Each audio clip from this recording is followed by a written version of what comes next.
Bonjour, bonjour bien-aimés, j'espère que vous allez bien. J'ai vraiment à cœur de partager ceci avec toi aujourd'hui. Je sais que ça va t'aider. En fait, j'ai rencontré un frère et pendant qu'on était en train de discuter à l'église, il prêche, je peux dire, il est aspirant pasteur et on va tomber sur la consécration.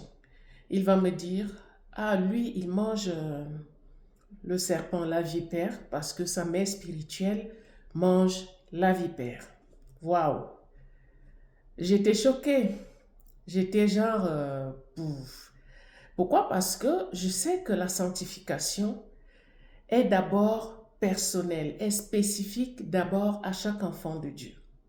Alors je lui ai posé la question, quand tu manges la vipère, est-ce que c'est le Saint-Esprit qui t'a dit de manger la vipère?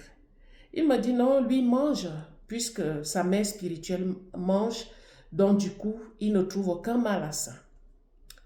Qu'est-ce que j'aimerais te dire ce matin? Ce que j'aimerais te dire, c'est que nous avons tous une sanctification particulière, une mission particulière que le Seigneur attend de nous.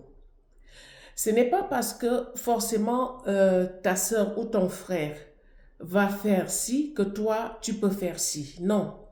Chaque enfant de Dieu devrait demander au Seigneur ce qu'il veut, ce qu'il attend de lui.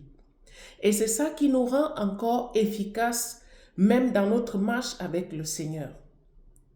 Tu ne peux pas marcher en fonction de ce que les autres font. Tu ne peux pas marcher en fonction de ce que quelqu'un d'autre fait. Tu ne peux pas marcher en fonction de la consécration d'une autre personne, sauf si je dis bien sauf si, dans ça, tu ne trouves aucun mal, tu trouves que c'est bien, sauf si c'est vraiment des choses où tu trouves qu'il y a des valeurs divines dedans. Voilà. Apprenons à demander au Seigneur ce qu'il attend de nous. Nous connaissons tous l'histoire de Saul, de Tarse, qui s'est converti. Il était seul quand le Seigneur l'a touché, quand le Seigneur l'a rencontré sur la route de Damas. Il n'y avait personne autour de lui. Il était seul avec Dieu. Le Seigneur lui a parlé. Et le Seigneur parle encore aujourd'hui à chaque enfant de Dieu. S'il ne te parle pas à toi précisément, il peut passer par quelqu'un d'autre pour te dire, voilà ce que j'attends de toi.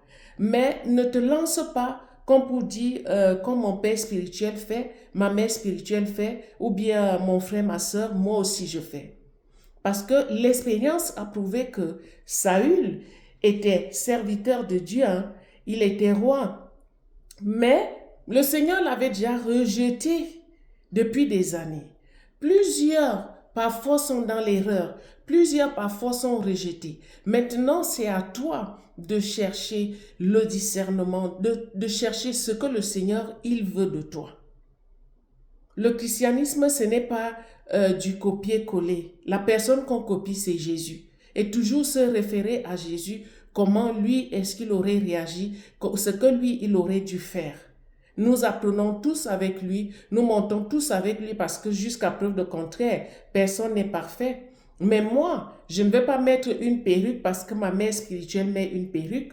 Je ne vais pas mettre les faux ongles parce que ma mère spirituelle met des faux ongles. Je ne vais pas me maquiller parce que ma mère spirituelle se maquille. Si je le fais parce que ça me plaît, oui. Si je le fais parce que c'est ma mère spirituelle le fait, ça veut dire qu'il y a un souci. Ça veut dire que moi-même, je suis en danger. C'est ce message que j'essaie de te transmettre ce matin.